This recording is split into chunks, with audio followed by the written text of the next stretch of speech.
gimana kabarnya hari Minggu pada pagi hari ini? Semoga semuanya dalam keadaan sehat selalu ya, terutama untuk anak remaja dan kelas remaja. Nah, hari ini kita akan mengikuti ibadah sekolah mingguku pada pagi hari ini melalui media streaming online, yaitu di channel YouTube GKI Medan. Dan hari ini temanya adalah memohon belas kasih dari Tuhan. Sebelum kita mulai ibadah kita pada pagi hari ini, mari kita bersama doa.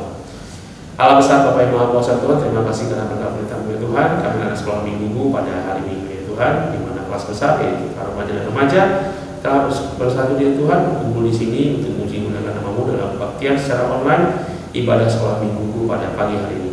Ya Tuhan, kiranya memberkati ya Tuhan ibadah kami yang kami laksanakan pada hari ini secara bersama-sama melalui rumah kami masing-masing, agar kiranya apa yang kami lakukan pada ibadah pada hari ini benar-benar dapat Engkau terima sebagai bentuk dari persembahan kami kepadamu untuk memuji muliakan namamu saja. Terima kasih ya Tuhan, Engkau yang paling mengerti hidup kami dan kami hanya memohon belas kasihan daripadamu saja.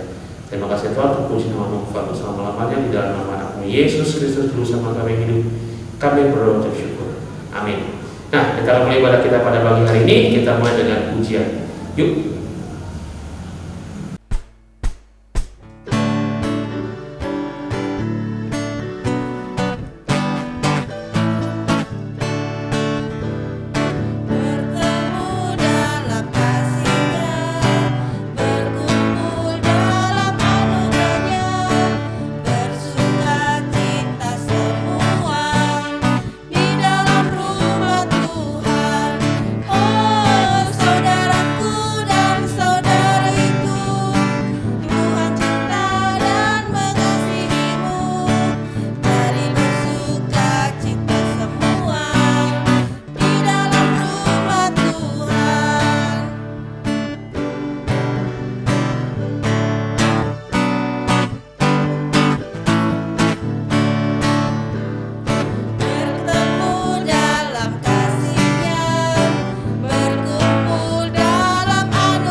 Shalom adik-adik, sekarang kita waktunya untuk mendengarkan firman Tuhan.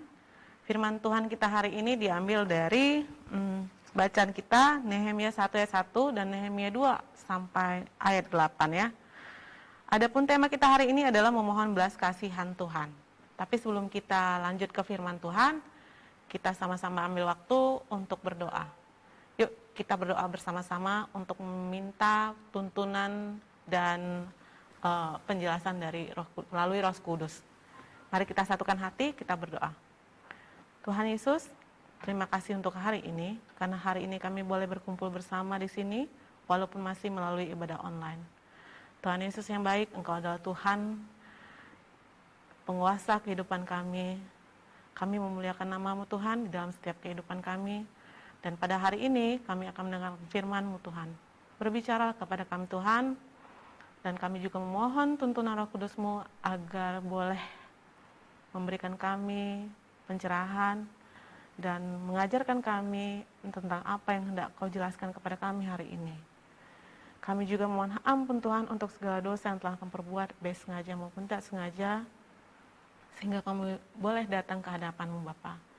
Terima kasih Tuhan, di dalam nama anak-Mu kami berdoa. Amin. Nah adik-adik, coba dibuka Alkitabnya, kita kasih ke waktu 1 menit untuk menyiapkan Alkitabnya ya, dari Nehemia 1 sampai nanti kita baca Nehemia 2. Sudah? Yuk kita baca sama-sama ya. Doa Nehemia bagi orang Israel. Riwayat Nehemia bin Hakalia pada bulan Kisle, tahun ke-20 ketika aku ada di Puri Susan. Datanglah Hanani, salah seorang dari saudara-saudaraku dengan beberapa orang dari Yehuda. Aku menanyakan mereka tentang orang-orang Yahudi yang terluput, yang terhindar dari penawanan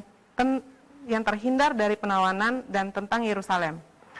Kata mereka kepadaku, Orang-orang yang masih tinggal di daerah sana yang terhindar dari penawanan ada dalam kesukaran besar dan dalam keadaan tercela. Tembok-tembok Yerusalem telah terbongkar dan pintu-pintu gerbangnya telah terbakar. Ketika aku dengar berita ini, duduklah aku menangis dan berkabung selama beberapa hari. Aku berpuasa dan berdoa ke hadirat Allah semesta langit. Kataku, ya Tuhan Allah semesta langit, Allah yang maha besar dan dahsyat, yang berpegang pada perjanjian dan kasih setianya terhadap orang yang kasih kepadanya dan tetap mengikuti perintah-perintahnya. Berilah telingamu dan bukalah matamu dan dengarkanlah doa hambamu yang sekarang kupanjatkan ke hadiratmu siang dan malam bagi orang Israel. Hamba-hambamu itu dengan mengaku segala dosa yang kami orang Israel telah lakukan terhadapmu. Juga aku dan kaum keluargaku telah berbuat dosa. Kami telah sangat bersalah kepadamu dan tidak mengikuti perintah-perintah, ketetapan-ketetapan dan peraturan-peraturan yang telah kau perintahkan kepada Musa hambamu itu. Ingatlah akan firman yang kau pesan kepada Musa hambamu itu, yakni, bila kamu berubah setia, kamu akan kucerai-beraikan di antara bangsa-bangsa. Tetapi bila kamu berbalik kepadaku dan tetap mengikuti perintah-perintahku serta melakukannya, maka sekalipun orang-orang buanganmu ada di ujung langit, akan kukumpulkan mereka kembali dan kubawa ke tempat yang telah kupilih untuk membuat namaku diam di sana. Bukankah mereka ini hamba-hambamu dan umat-umatmu yang telah kau bebaskan dengan kekuatanmu yang besar dan dengan tanganmu yang kuat? Ya Tuhan, berilah telinga kepada doa hambamu ini dan kepada doa hamba-hambamu yang rela takut akan namamu, dan biarlah hamba-hambamu berhasil hari ini dan mendapat belas kasihan dari orang ini. Ketika itu aku ini juru minum raja. Nehemia 2, kita masuk. Nehemia diutus ke Yerusalem. Pada bulan Nisan tahun ke-20 pemerintahan Raja Artasastra, ketika menjadi tugasku untuk menyediakan anggur, aku mengangkat anggur dan menyampaikannya kepada raja, karena aku kelihatan sedih, yang memang belum pernah terjadi di hadapan raja. Bertanyalah ia kepadaku, mengapa mukamu muram? Walaupun engkau tidak sakit, engkau tentu sedih hati. Lalu aku menjadi sangat takut. Jawabku kepada raja, hiduplah raja untuk selamanya. Bagaimana mukaku tidak akan muram kalau kota tempat pekuburan nenek moyangku telah menjadi reruntuhan dan pintu-pintu gerbangnya habis dimakan api. Lalu kata raja kepadaku, jadi apa yang kau inginkan? Maka aku berdoa kepada Allah semesta langit, kemudian jawabku kepada raja, jika raja menganggap baik dan berkenan kepada hambamu ini, utuslah aku ke Yehuda, ke kota pekuburan nenek moyangku, supaya aku membangunnya kembali. Lalu bertanyalah raja kepadaku, sedang permasyuri duduk di sampingnya, berapa lama engkau dalam perjalanan, dan bilakah engkau kembali? Dan raja berkenan mengutus aku sesudah aku menyebut suatu jangka waktu kepadanya. Berkatalah aku kepada raja, jika raja menganggap baik, berikanlah aku surat-surat bagi bupati-bupati di daerah seberang sungai Efrat, supaya mereka memperbolehkan aku, lalu sampai aku tiba di Yehuda. Pula sepucuk surat bagi Asaf, pengawas taman raja, supaya dia memberikan aku kayu untuk memasang balok-balok pada pintu-pintu gerbang di benteng bait suci, untuk tembok kota dan untuk rumah yang akan kudiami. Dan raja mengabulkan permintaanku itu karena tangan Allah yang murah melindungi aku. Amin. Demikianlah pembacaan firman kita. Nah, adik-adik yang kita sayangi, ya. Hari ini tema kita adalah memohon belas kasihan Tuhan. Adik-adik, cerita kita tentang Bapak Nehemia. Ini adalah lanjutan kisah dari kisah Bapak Ezra. Kalau adik-adik ingat tanggal 14 kemarin kita bicara tentang Bapak Ezra. Pada waktu zamannya Bapak Ezra, ya, Bapak Ezra diizinkan pulang oleh Raja Kores. Kalau kalian masih ingat ya, diizinkan pulang oleh Raja Kores, membawa semua orang-orang Israel yang lainnya untuk kembali ke Yerusalem. Nah, di sana Bapak Ezra dan orang-orang Israel membangun kota, membangun kembali kota Yerusalem. Tapi di tengah pembangunan itu mereka sudah bangun tembok dan mereka sudah membangun bait suci. Ada masalah yang dihadapi. Apa itu? Mereka mendapat perlawanan dari beberapa kelompok orang yang ada di dekat perbatasan Yerusalem. Nah, Bapak Nehemia ini adalah kisah Bapak Nehemia ini adalah lanjutan dari kitab Ezra. Siapa Bapak Nehemia? Nah, Bapak Nehemia sama seperti Bapak Ezra. Dia adalah orang Israel yang tetap tinggal di Babel di dalam pembuangan. Jadi dia nggak ikut pada saat Bapak Ezra. Jadi kisahnya Bapak Ezra ke Bapak Nehemia itu ada jarak waktunya sekitar 13 tahun, Dek. Nah, Bapak Nehemia itu masih tinggal di Babel. Walaupun dia sebagai orang buangan, tapi dia memiliki hidup yang nyaman. Kenapa? Karena di dalam Alkitab kita dikatakan bahwa Bapak Nehemia ini adalah juru minum raja. Itu pekerjaan yang bergengsi pada saat itu, Dek. Karena untuk jadi juru minum raja itu adalah orang pilihan, gak sembarangan.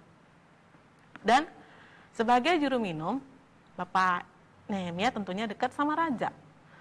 Dan hidupnya juga nyaman. Dikatakan dia di Puri Susan kan? Puri Susan itu tempat tinggalnya raja. Nah, kenapa dibilang nyaman hidupnya? Karena satu, dia tinggal di Puri. Megah, luas, walaupun sebagai juru minum ya. Dan yang kedua, kehidupannya pasti tercukupi, Dek. Makan minumnya pasti tercukupi, pakaiannya juga tercukupi. Istilahnya sandang papan pangannya pasti tercukupi. Dan yang ketiga, dia pasti hidupnya aman. Kenapa? Ya namanya Puri Raja, pasti dia dijaga sama tentara kan, sama prajurit. Mana ada yang namanya Puri Istana Raja nggak ada prajurit yang jaga kan? Artinya dia hidup nyaman dan enak lah gitu. Nah kemudian suatu ketika saudaranya datang, Bapak Hanani, dia tanya sama Bapak Hanani, gimana keadaan di Yerusalem? Dan Bapak Hanani jelaskan, oh sekarang lagi kacau di Yerusalem. Dia jelaskan secara terperinci seperti yang di dalam Alkitab tadi kita baca, Dek. Dan ketika mendengar itu, Bapak Nehemia itu sedihnya luar biasa, Dek. Kalau dipikir-pikir ya, kalau zaman sekarang ya, orang kalau udah hidup enak dan nyaman, Dek, itu dia paling susah untuk berempati kepada orang lain. Kalau ada orang susah, paling dia kasihan ya, udah that's it, stop. Cuma bisa ngomong doang. Tapi beda sama Bapak Nehemia. Reaksinya tuh luar biasa. Dia punya rasa, kalau zaman sekarang istilahnya apa ya? Nasionalisme yang tinggi. Kita lihat apa reaksinya ketika dia dengar bahwa Yerusalem itu sekarang lagi kacau. Yang pertama yang dia reaksi pertamanya adalah menangis. Dia menangis, Dek. Membuktikan bahwa dia sedih sekali. Kebayang sama dia, itu Yerusalem itu negeriku, negeri nenek moyangku. Terus sekarang lagi bermasalah. Dia sedih, Dek. Lalu apa yang dia lakukan setelah dia menangis? Dia berkabung, berpuasa, dan berdoa. Itu adalah bentuk dari rasa sedihnya. Jadi dia hidup nyaman, ya seorang yang hidup nyaman, seorang yang merasa hidupnya senang, ya tidak mengalami apapun, yang nggak ngerasain apa yang dirasakan orang Yerusalem di sana, tapi dia bisa merasakan kesedihan yang luar biasa. Nah, zaman sekarang seperti yang Kak Eta bilang tadi, susah dapat orang seperti ini nih, Bapak Nehemia ini. Nah, apa isi doanya? Yang pertama sekali yang Bapak Nehemia lakukan ketika berdoa adalah dia memuliakan Tuhan dulu, Dek. Coba di ayat 5 tadi, kita buka ya ayat 5 tadi ya. Di ayat 5 tadi Bapak Nehemia bilang apa ya? Kataku, ya Tuhan Allah semesta langit, Allah yang maha besar dan dahsyat, yang berpegang pada perjanjian dan kasih setianya terhadap orang yang kasih kepadanya dan tetap mengikuti perintah-perintahnya. Yang pertama sekali Bapak Nehemia lakukan dalam doanya adalah dia memuliakan Tuhan, Dek. Ingat ya, pertama sekali yang dilakukan Bapak Nehemia adalah memuliakan Tuhan dulu. Dia menyadari Tuhan itu di atas dan dia di bawah. So dia harus memuliakan Tuhan dulu. Nah, selanjutnya apalagi isi doa Bapak Nehemia? Dia minta ampun, Dek. Ayat 6 dan 7 itu dia memohon ampun. Memohon ampun bukan atas dosanya aja, tapi juga atas dosa-dosa keluarganya dan juga atas dosa bangsanya dan nenek moyangnya. Artinya, Bapak Nehemia dia melakukan introspeksi, Dek. Dia sadar betul, ini nih hal yang terjadi pada kami ini, kami dibuang ke Babel, terus kami balik lagi ke Yerusalem, kami tetap juga begitu, selalu mengalami masalah, itu karena kedegilan kami, itu karena kami bandel, karena kami gak setia. Bapak Nehemia sadar itu. Nah, makanya dia bilang di ayat 6-7 itu, bahwa itu adalah salahnya mereka gitu. Mereka gak setia. Makanya Tuhan menyerak-nyerakkan mereka. Tapi Bapak Nehemia juga di doanya selanjutnya juga dia mengatakan bahwa ayat yang ke-89, pertolongan itu hanya datang dari Tuhan. Bapak Nehemia ingat janji Tuhan kepada Musa. Kalau kami nggak setia Tuhan, Kau akan serakkan kami. Tapi kalau kami setia Tuhan, sekalipun kami terserak-serak sampai ke ujung dunia, pasti Kau akan kumpulkan kami menjadi satu. Itulah yang diingat Bapak Nehemia. So, Bapak Nehemia ingat janji Tuhan. Nah, adik-adik, yang terakhir apa? Yang di ayat 10 dan 11 isi doanya. Bapak Nehemia meletakkan semua rencananya, semua keinginannya ke dalam tangan Tuhan. Dia minta bantuan Tuhan deh. Nah, adik-adik, kalau kita lihat di Nehemia yang kedua, apa hasil doanya?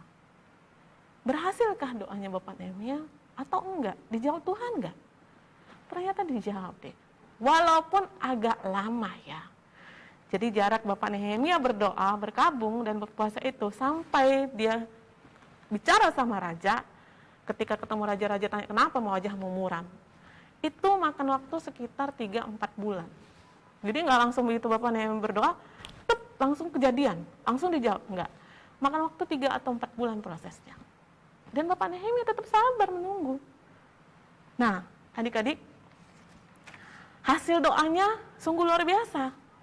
Tuhan menggerakkan hati si raja tadi untuk memberikan izin kepada Bapak Nehemia untuk kembali ke Yerusalem, membangun kotanya. Bahkan yang lebih luar biasa lagi, Dek, raja tadi juga memberikan dia perlengkapan, kayu-kayu yang terbaik untuk jadi balok-balok pintu, tembok dan bait suci kan.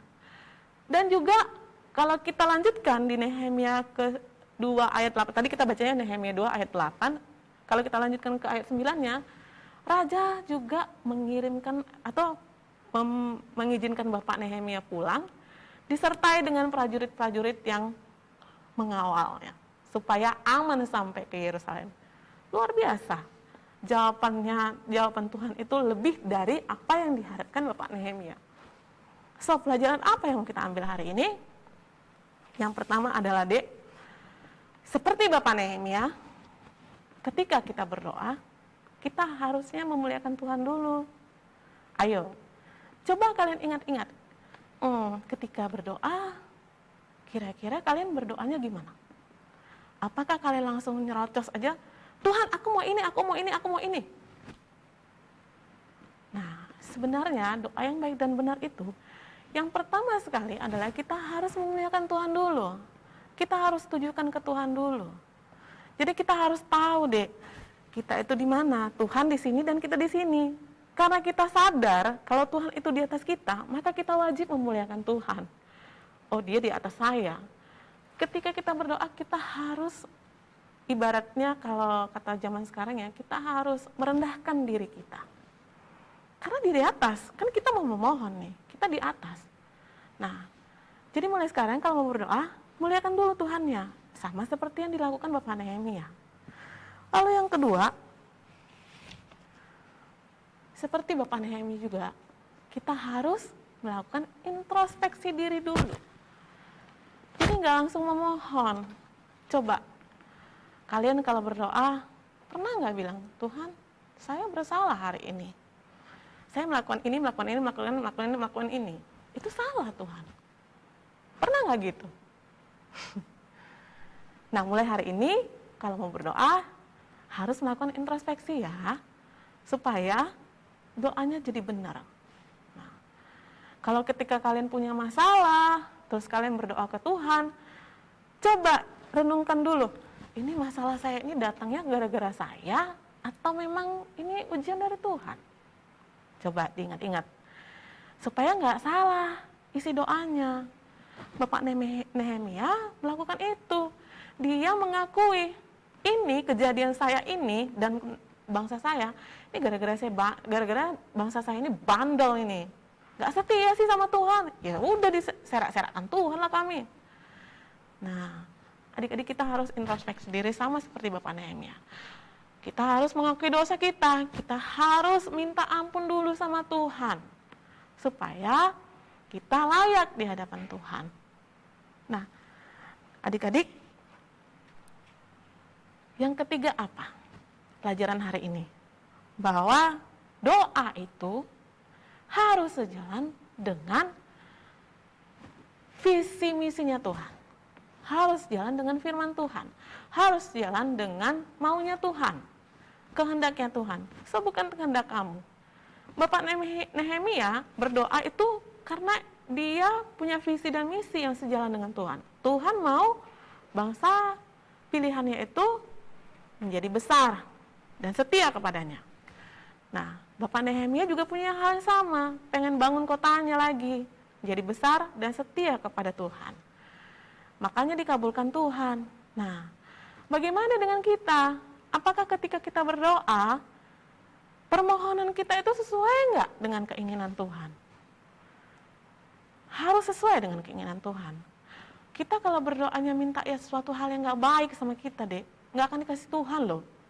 Tuhan sebel kali aku ngeliat si kawan itu, Tuhan lalap lah dia, asik menggosip aja, pusing pala aku kalau belajar gara-gara dia, nggak bisa konsen aku Tuhan. Bisa nggak ya bikin dia sariawan sikit aja ya, biar nggak usah ribut ya. Mana lah dikasih Tuhan, dek, karena doanya udah doa yang salah, doa yang membuat orang sakit, jadi nggak akan dikabulkan Tuhan. Tuhan tahu yang terbaik untuk kita. Oleh karena itu, ketika kita berdoa sesuai dengan keinginan Tuhan, maka akan diberikan. Lalu ketika kita berdoa, Kak, benarnya doaku, Kak, tapi kok nggak dijawab Tuhan? Berarti itu bukan yang terbaik untukmu.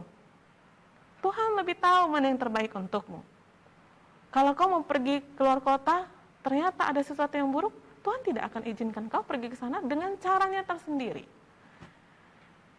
Begitulah cara kerjanya Tuhan. Nah, adik-adik, hari ini kita belajar banyak hal tentang doa. Oleh karena itu, ketika berdoa, ingatlah selalu, yang pertama adalah kita memuliakan Tuhan dulu, kemudian kita mengintrospeksi diri kita dulu, memohon ampun dulu ke Tuhan. Dan yang ketiga adalah, kita mengajukan permohonan kita itu harus sejalan dengan Tuhan. Harus sejalan dengan kebenaran firman Tuhan. Ingat selalu bahwa Tuhan tahu yang terbaik sama kita. Tuhan tahu yang terbaik untuk kita. Jadi, bersabarlah dan tetaplah setia kepada Tuhan. Sekian dulu firman Tuhan hari ini. Amin. Mari kita berdoa.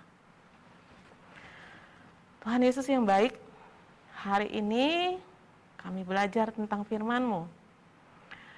Tuhan, seringkali kami berdoa hanya mengungkapkan keinginan-keinginan hati kami saja. Kami lupa bahwa sesungguhnya ketika kami berdoa, kami harusnya memuliakan nama-Mu dulu, Tuhan. Kami seharusnya memohon ampun terlebih dahulu, Tuhan, untuk segala dosa, segala kesalahan yang pernah kami lakukan. Kami harus menyelesaikannya dulu di hadapan-Mu Tuhan. Dan kami juga lupa Tuhan, bahwa ketika kami memohon, harusnya permohonan kami itu sejalan dengan keinginan-Mu Tuhan. Hari ini kami belajar banyak hal tentang doa. Oleh karena itu Tuhan, biarlah pelajaran hari ini diam dan tinggal di hati dan pikiran kami, supaya kami boleh menjalankannya selalu di sepanjang hidup kami. Kami juga berdoa untuk saudara-saudara kami atau teman-teman kami yang hari ini belum bisa untuk ikut ibadah online Tuhan. Kiranya Engkaulah yang melawat mereka ketika mereka sakit, sehingga mereka boleh sembuh, ataupun ketika mereka malas, Engkaulah yang menggerakkan hati mereka untuk mereka bisa ikut ibadah bersama dengan kami. Terima kasih Tuhan untuk segala sesuatunya. Terpujilah nama-Mu di atas segalanya. Amin. Nah adik-adik, sekian dulu firman hari ini. Selanjutnya akan dibawa oleh kakak guru sekolah minggu yang lainnya.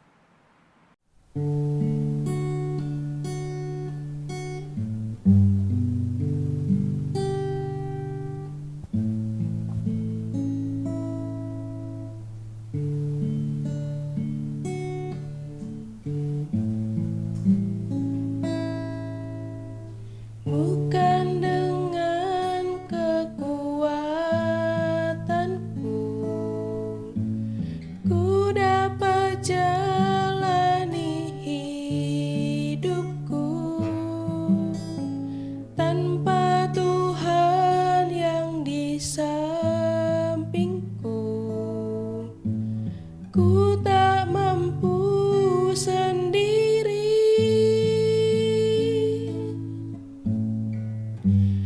Engkaulah kuatku, yang menopangku. Ku pandang wajah-Mu dan berseru, pertolonganku datang dari-Mu. Peganglah tanganku, jangan lepaskan. Kaulah harapan dalam hidupku.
Harapan dalam hidupku.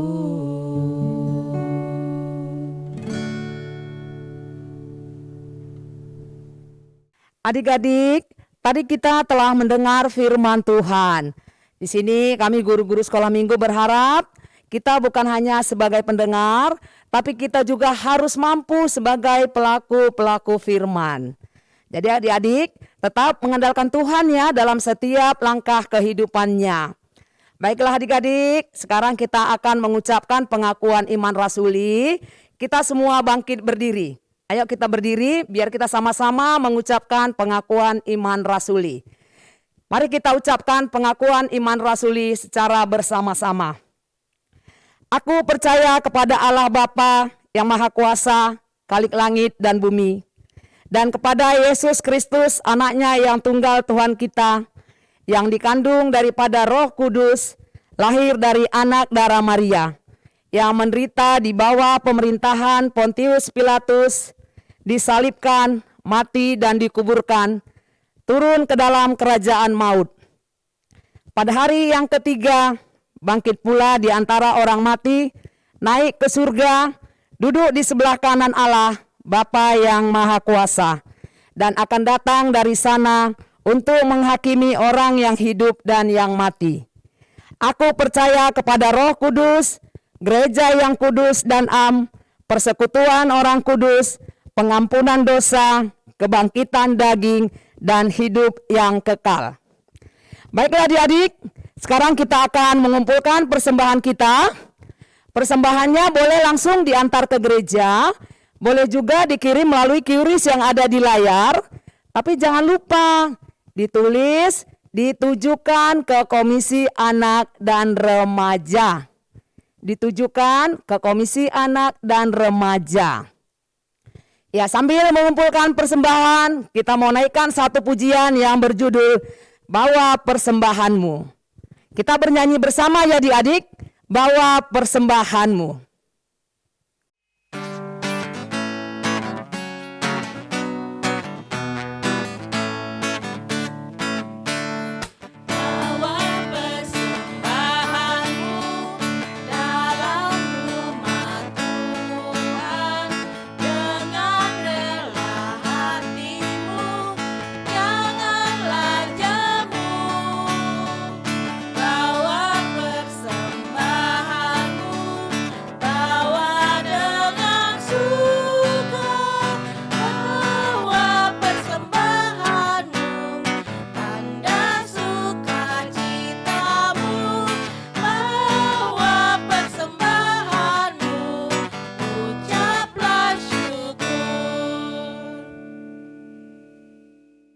Ibadah kita akan usai. Untuk menutup ibadah kita akan berdoa bersama.